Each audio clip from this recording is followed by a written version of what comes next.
విజయవాడకి వచ్చిన పెద్ద విపత్తు నుంచి ఇప్పుడే మెల్లమెల్లగా విజయవాడ కోలుకోవడం మొదలుపెట్టిందండి. మీరు చూసుంటారు, నిన్నటి రాత్రి వరకు కూడా గౌరవ ముఖ్యమంత్రి గారు ఇక్కడే ఉండి మేజర్ రిలీఫ్ వర్క్స్, ప్రజలకి ముందు ఒక విపత్తు సంభవించిన వెంటనే చేయాల్సిన రెస్క్యూ, తర్వాత ఇవ్వాల్సిన రిలీఫ్ పూర్తి స్థాయిలో అందిన తర్వాత మా దగ్గరే ఉండి మాకు దిశానిర్దేశం చేస్తూ ఇక్కడే వారు కంట్రోల్ రూమ్ ఏర్పాటు చేసుకొని ప్రజలకు అందాల్సిన రెస్క్యూ అండ్ రిలీఫ్ ఆపరేషన్స్ అన్నింటినీ కూడా స్వయంగా పర్యవేక్షణ చేసుకుంటూ కార్యక్రమాలు ఇక్కడి నుంచే నడపడం జరిగింది. మీరు అందరూ చూసుంటారు.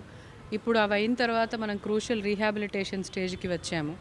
సో రెస్క్యూ అయిపోయింది, రిలీఫ్ దాదాపుగా అయిపోతుంది, రీహాబిలిటేషన్ స్టేజ్కి వచ్చాము.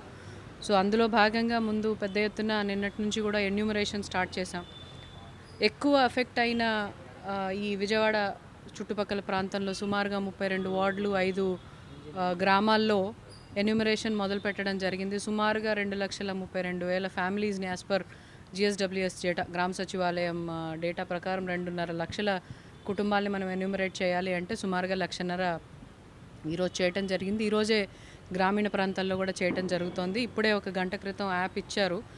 జిల్లాలో మిగిలిన ప్రదేశాలు అంటే నందిగామ, తిరువూరు, జగ్గేపేట అటువైపు కూడా జరిగిన నష్టాన్ని ఈపాటికి ఒక ప్రాథమిక అంచనా వేశారు. దాన్ని కూడా యాప్లో క్యాప్చర్ చేయడానికి ఈరోజు చర్యలు తీసుకుంటూ ఎట్టి పరిస్థితుల్లో రేపు మధ్యాహ్నానికి ఎన్యూమరేషన్ అనేది ఒక ప్రిలిమినరీ ఫస్ట్ రౌండ్ అయిపోగొట్టేసి ఈరోజు మీ ద్వారా కూడా ప్రజలకు చెప్పేది ఏమిటంటే, ఎవరైనా డోర్ లాక్ ఉన్న